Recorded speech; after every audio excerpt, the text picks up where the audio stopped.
Hi, I'm Femi OK, and you're in the stream. Venezuela's economic crisis, has it reached tipping point? Protesters are in the streets. People are calling for a new election. That's what's happening offline. Malika Bilal, our digital producer, you're seeing a lot of action online as well.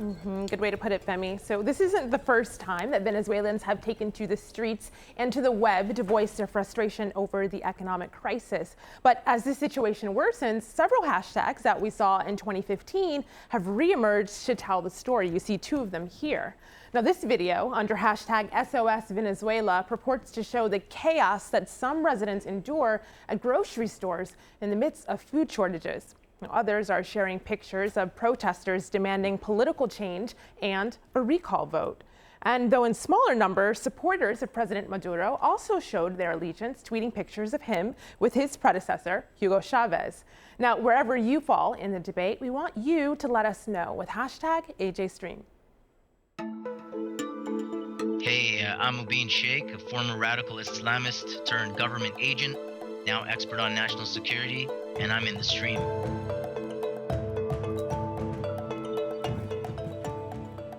Venezuelan protests intensify this month as the economy moves in the direction of a total collapse. Public schools are now closed on Fridays to save electricity, and doctors say shortages of medicine and power blackouts are killing patients. In the last few years, the problems got worse because it's not just about the spending power of the patient, but it's also about the availability of food, which at the moment is basically non-existent. In the last 2 weeks, major international airlines have cancelled flights to Caracas, and the local Coca-Cola bottler shut down because it didn't have enough sugar. And President Nicolas Maduro enacted a 60-day state of emergency earlier this month after demonstrators called for a new presidential election. The referendum is not an option.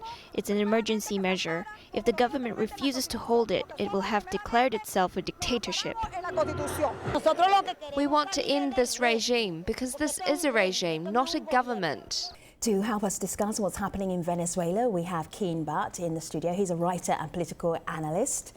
In Philadelphia, we have George Cicarella-Mar. He's a professor at Drexel University and author of the forthcoming book, Building the Commune, Radical Democracy in Venezuela. In Caracas, journalist Mariana Zuniga joins us, and blogger Emiliana Duarte Otero also is part of our mix. So it's good to have you here, everybody.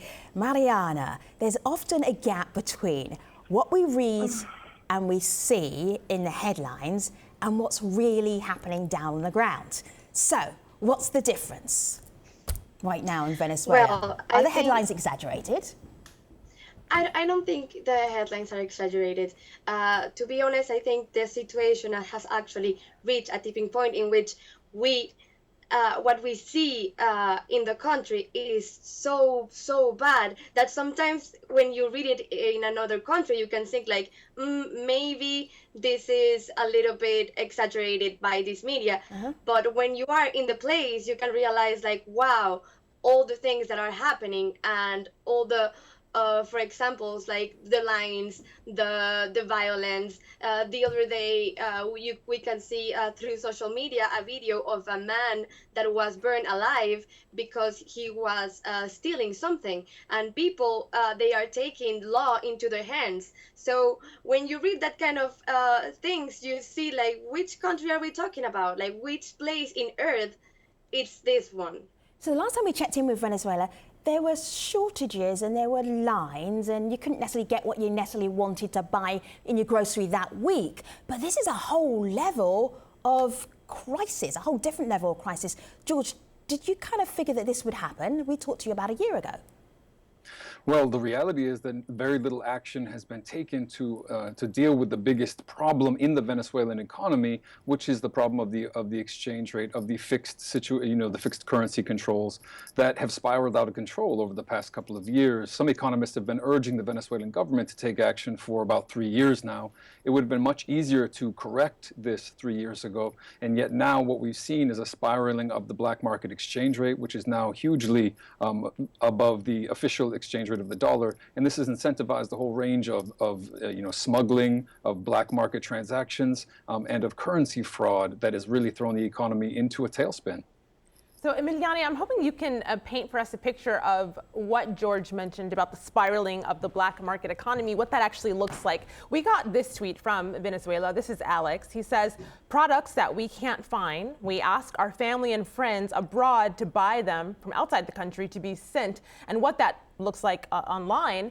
This is a tweet from Maria. She's based in Florida in the US. She says, I'm sending basic toiletries to my family. The world needs to know what's happening in Venezuela. And you can see a picture there of some of the things she's sending them. But what does this look like where you are, outside of stores or outside of markets?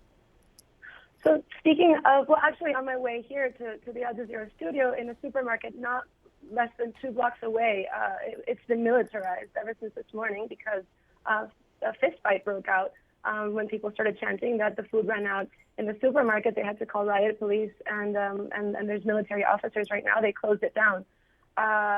Yes, the distorted exchange rate has clearly resulted in a black market, but the black market is only a symptom, not a result of this failed economic model. There is no black market in a thriving, growing economy, and this economy had the illusion of being a thriving, growing economy back when oil prices were high. But now all we're left with is the results of a mismanaged economy that right now is being run to the ground to the detriment, honestly, of human lives. And I think that's where the discussion should be headed, is speaking more about the human cost of what all this has done, and less about ideology or political diatribes. Keen.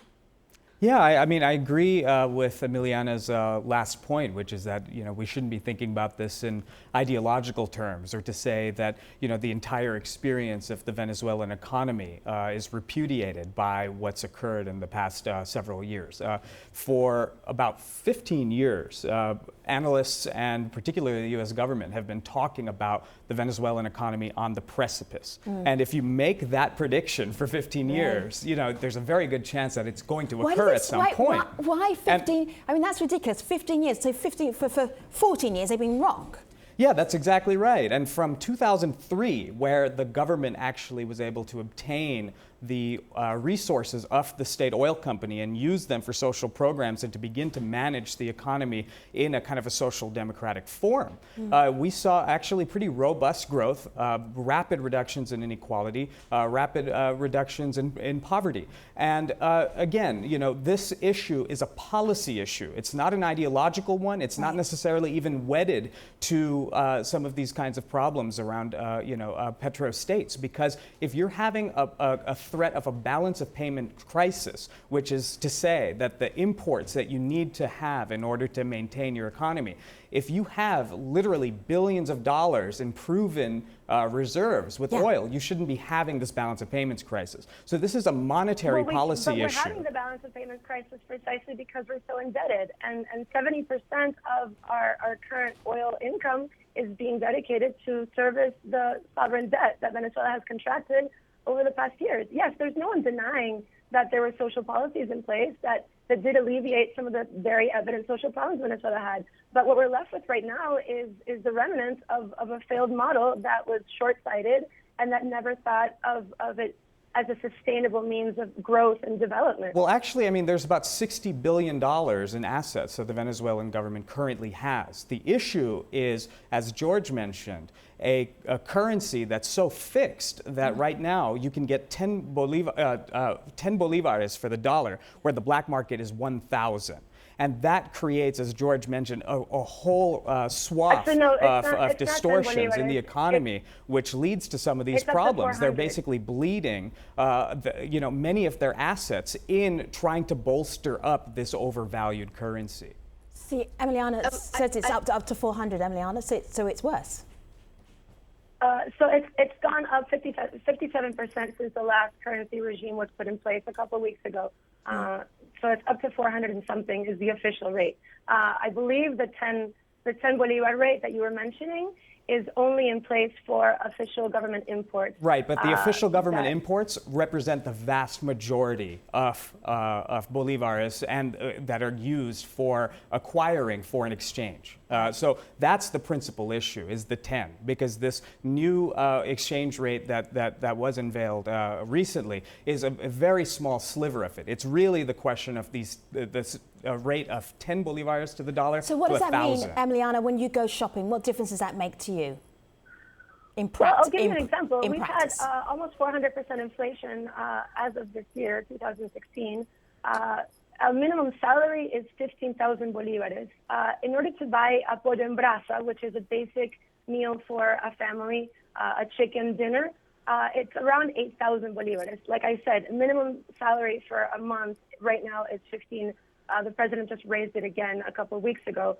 And all this points to just growing social unrest. There's been more than 70 reported cases of lootings happening this year. As Mariana was mentioning, there's been over 20 cases of lynchings, and this is only using official government numbers. The numbers of eyewitness reports are higher. The internet is rife right now with horrible sordid videos of people burning, criminals and thieves taking the law into their own hands.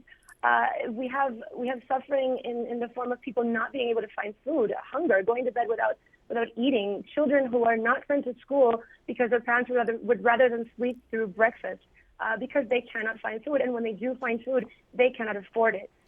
Inflation, like I said, is but a symptom of a much more tragic crisis that has a human face to it, and so unfortunately the government. George, what Emiliana is laying out there is pretty drastic, and it has people online then asking, why are we in this situation? And here's one idea. This is Benjamin on Facebook. He says much of the blame should go to the government for poor planning when the price of oil was high. He goes on to say other oil-dependent countries are being hit hard, but Venezuela's case is unbelievable because countries like Nigeria, he says, is not having it that bad. You heard earlier Keen talked about a failed model. What do you make of that? I think the question is not a question of the model so much as it's a question of long-term developments in Venezuela, the inability to develop a real productive base for the Venezuelan economy. Listen, this problem with food is a problem of imports. In other words, the Venezuelan government, because Venezuela is not producing enough food, it needs to import these goods. And so when you have such a distortion in the exchange rate, you have a situation in which people are sort of bleeding the state for money to be sold on the black market, are buying goods to sell on the black market. These things are not reaching the shelves, and this is one of the huge parts of the problem. And as was seen recently, there's lots of food in Venezuela. What food exists in Venezuela is hugely overpriced, and it's out of reach for many poor people. And the government is desperately trying to get basic foodstuffs distributed to the poor in an attempt to weather this crisis. Now, it is a question of planning. It is a question of having these reserves and using them in the right way. But the exchange rate is at the center of it because those reserves are being depleted because people have access to preferential treatment, preferential dollars, and that these are being sort of sucked out of the economy. And it needs to be dealt with so that we can get back to the real benefits of what has gone on in the last 15 years, namely attacking poverty, building direct democracy, and really do those things for which the majority of Venezuelans supported this government for so many years. I want to show you. Yes, but George, the reason. Well, I think that you're right. Let me just hear Mariana first of all. Emiliana, stand down just for a moment. Mariana, go ahead. Well, I think that you have a really good point, George. I think that over the past decade and a half, the government made spendings on welfare benefits their priority to keep their base loyal, and it was not well managed. However, they do neglected institutional reforms that could have made diversified the country's revenue sources and made lasting improvement maybe in education and the health system. And that's why we are seeing today how the whole Venezuelan health system is practically collapsing, because the revenues that Venezuela had during the oil boom, they didn't save it in order to avoid all these crises. So I feel, as Emiliana said, many of the things that we are seeing today, like inflation or the lack of food, is more like a consequence and not the real problem. Okay, Emiliana, what did you want to add? Speaking to George's point about the fact that we're importing basically everything that Venezuelans are consuming right now, that wasn't always the case. The reason why we're a heavily import-dependent economy is because part of Chavez's economic model, and this has been admitted outright by his ministers of planning, has been to centralize the economy through a persecution of the private sector. All this talk about an economic war is talk about a non-existent war, seeing as it would be ludicrous for the private sector to sabotage itself. The problem with our heavily dependence on imports is the fact that for many years, because of this favorable dollar exchange rate, the system that has been in place for the past 13 years is our exchange control regime. It was cheaper to import than it was to produce in the country. And when you start establishing price ceilings and controls and rationing and making people produce at a loss, then of course there's no incentive for national production to grow.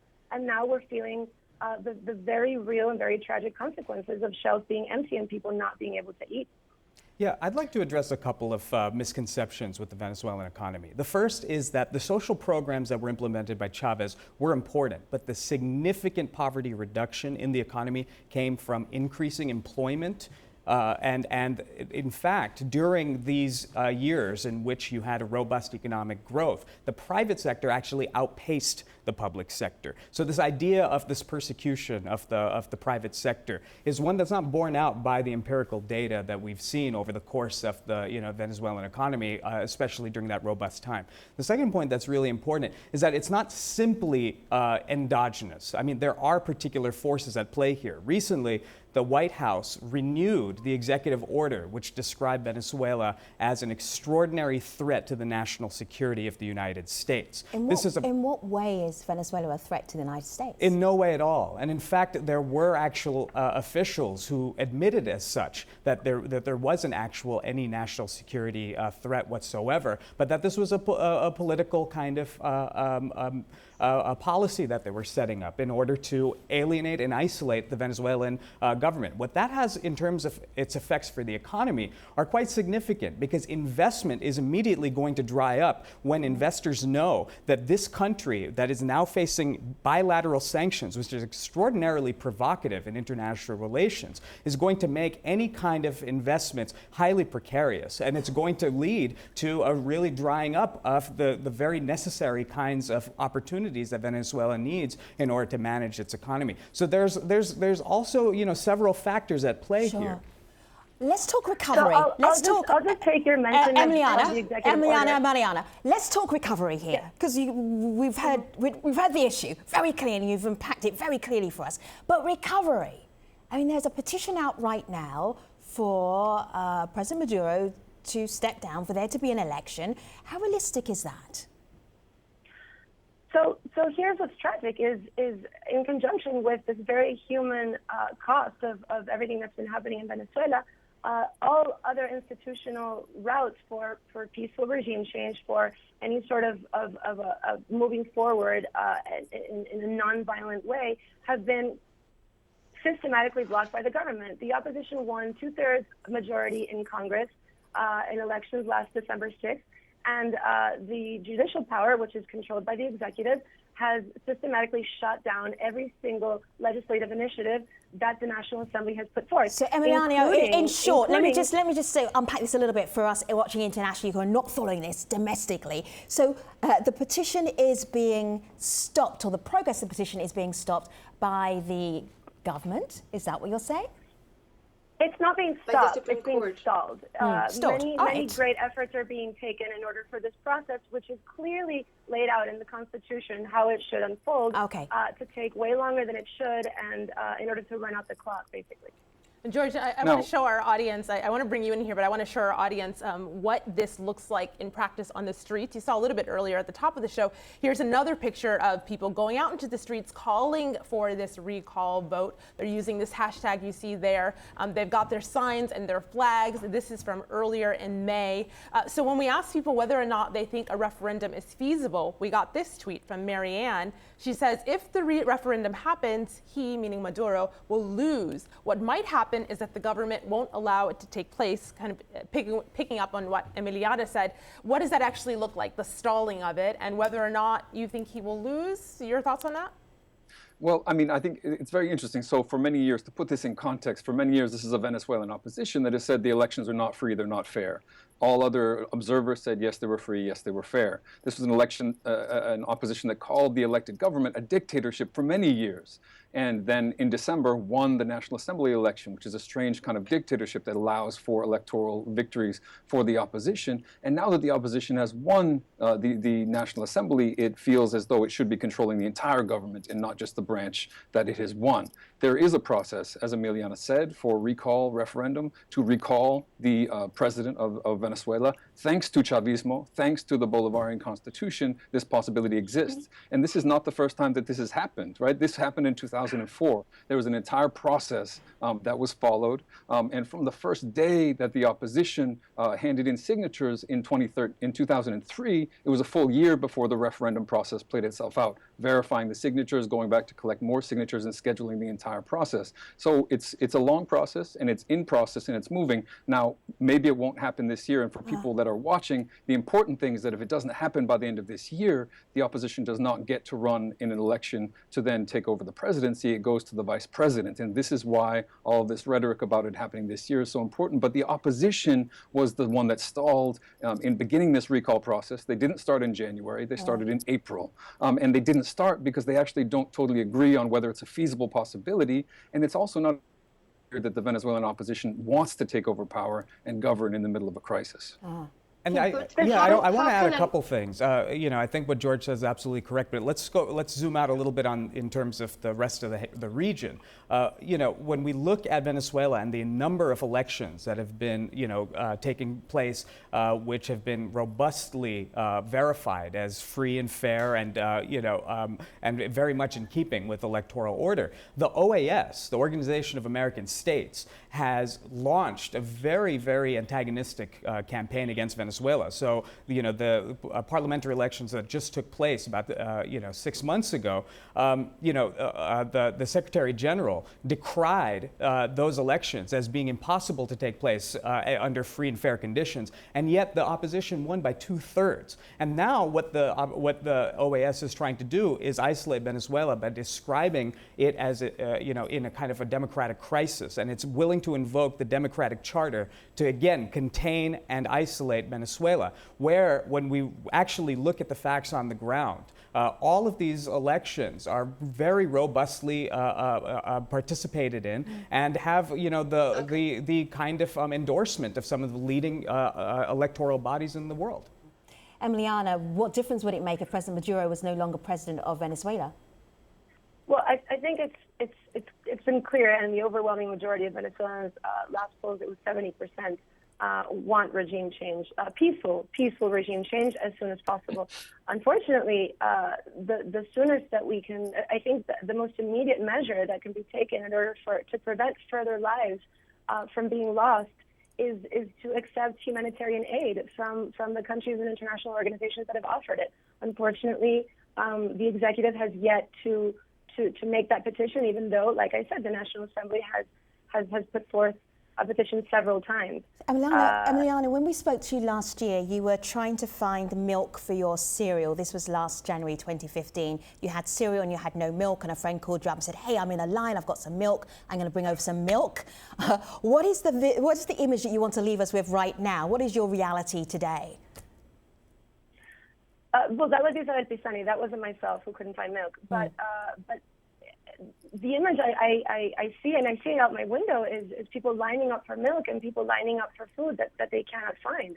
I would have never, in my wildest dreams, have imagined that hunger would become a daily part of the lives of Venezuelans. And hunger and death, completely preventable death from lack of such basic things like antibiotics and cotton swabs and basic medical supplies. Sure. And a government that is frankly immoral and negligent in doing anything about the loss of lives. They seem to be way more concerned with staying in power than they do with preventing and George further death. And Keen, we have so much more to talk about. This is a huge topic, and we're going to take it online at stream.aljazeera.com at our post show. Thank you for watching the main program.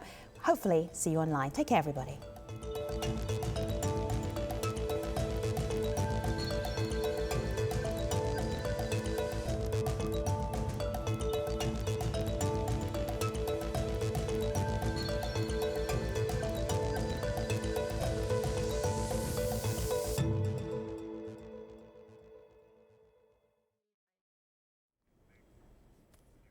Good to see you again. This is the online post show at the stream. We're talking about Venezuela's economic crisis. There's something that really caught my eye, which is here, which is Rich Eating Well in Venezuela, Basque executive shows. So this is an executive who lives in Caracas, in a very wealthy part of Caracas. And his relatives in Spain are like, I'm so worried about you. There's no food. Are you going hungry? And he was like, hang on a minute, check out the supermarket. I'm actually going to scroll down here a little bit and you'll see this. Let me just get a little bit closer. And you have high-end goods, you have luxury goods, and it feels like there are two Venezuelas going on here. There's a rich Venezuela and there's a Venezuela that is standing in a line and hungry. Am I reading this correctly? Well, actually, yesterday it was very funny because yesterday my mom jumped onto that conversation to criticize, because that's one of the luxuries supermarket that exists in Caracas, and we can count at least just 3 of them that exist. Also, as Emiliana said, the prices, like to buy one, chicken or one piece of meat in that kind of supermarket is more than the minimum wage. So not everybody can have access to that kind of food. And which is actually funny or maybe ironic, is that one of the long-term President Chavez project was to reduce inequality in the country, and now we can see inequality more than ever, because just the people who have access to the dollars in the black market and just the people who have access to plane tickets and that kind of stuff can travel to, for example, Aruba to make their courses, or can order food online. But the people who queue every day, the poor people in Venezuela, they have to conform with having just 2 meals a day, or maybe even one, and not sending their children to school because they don't have anything to give them. And Keen, it looked like you could relate to that picture Femi showed. We got this tweet from Major General, who can also relate. He's not in Venezuela. He says the situation in Venezuela right now reminds me of Zimbabwe in 2008, and it's only the poor and the middle class who are suffering. So what do you make of that comparison? No, that's very accurate in the sense of the poor and middle class suffering. I can't really speak to Zimbabwe's experience in 2008, but the question of a really aggressive inflation that really kind of eats into the kinds of salaries and the wages of ordinary working people is very much real, and I think that that's all the more reason for the government to really be tackling this. It's had consulting from neighboring governments, which are left governments whose entire projects have not been repudiated by this currency issue. So we can look at Ecuador under Rafael Correa, or Bolivia, which also has a kind of a floating exchange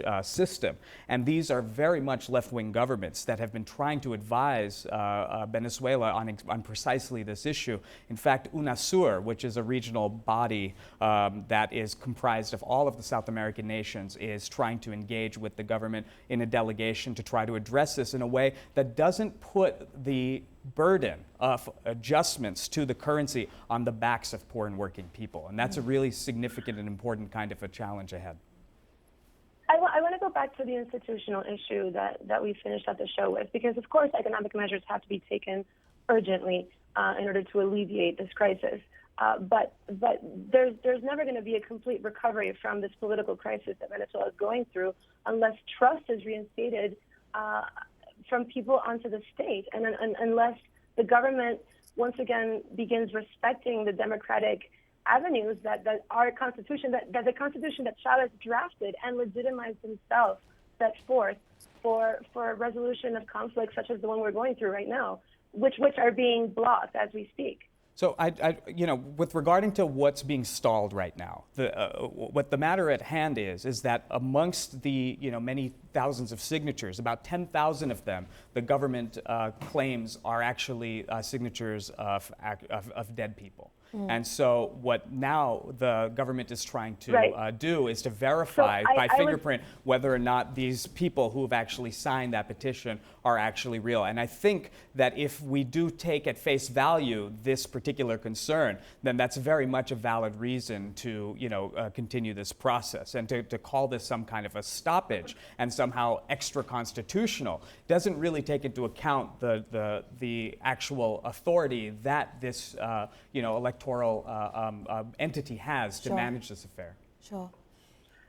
Every single, you mentioned, I'm sorry, the emergency decree, Obama's emergency decree. We only have a couple of minutes left, so let me just ask you this, as somebody who's watching from the outside and curious about what's happening in Venezuela. I can't imagine you would have a country right now which has an economic crisis and measures aren't being taken. I'm hearing what the end result of inflation is, but I'm not hearing what's being done within the country. Can you share that with us? What's being done within the country by the government? Yes. Yeah, absolutely. The government is basically in paralysis.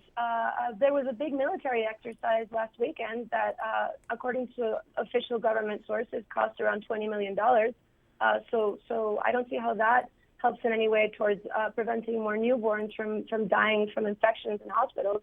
But frankly, the negligence, it's gone beyond just political discourse and become, frankly, immoral.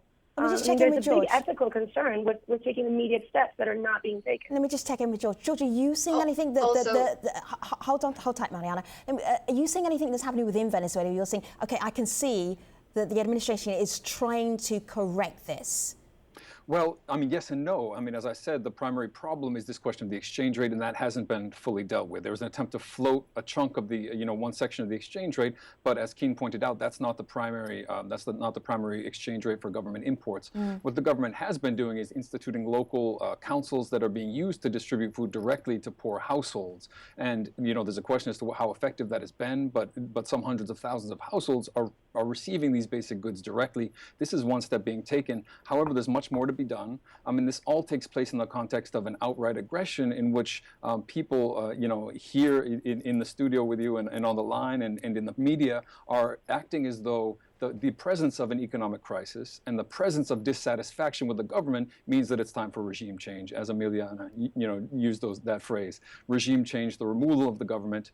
And there are very few places on earth where dissatisfaction with the government means it's time for regime change. There was a great deal of dissatisfaction with Chavez in 2003, in part because similarly the economy was doing very badly, in part due to an opposition sort of oil lockout. But that doesn't mean it's time to overthrow a government. It doesn't mean that it's time for the government to immediately resign. It means that there are democratic procedures that can be set into place. And the opposition has no economic plan for recovery. This idea of humanitarian aid points precisely to the fact that, that the opposition really doesn't have an economic plan. It doesn't have any alternative policies except for going to the IMF and asking for other institutions to give loans to Venezuela. And this is part of why this paralysis exists, because between the government and the opposition, there are really there's no one willing to take the necessary steps to really stabilize the economy. I could just add one thing, too, is that this is not an idle question about regime change. Brazil is the largest economy in the region and has suffered what Dilma Rousseff has pointed out, rightly so, in my opinion, as a coup. This was a parliamentary procedure that was completely manipulated because the opposition was seizing opportunistically upon bad economic indicators to append the votes of 54 million Brazilians. But there are other factors involved in that, and part of that was it seems like when referring people hold tight for a moment. Let me finish my thought. There are other factors involved in that. Yeah, sorry. There are other factors involved in that, and part of it was people didn't like the way that she ran the presidency. They didn't like her politics. So bringing us back to Venezuela, though, Emiliana, what's the last word that you want to leave our audience with? This is a moral issue. This is human. This is tragic, and this needs to end soon, because every day there's more lives lost. Let me just go back to our online community who've been following the conversation and having it online. Malika.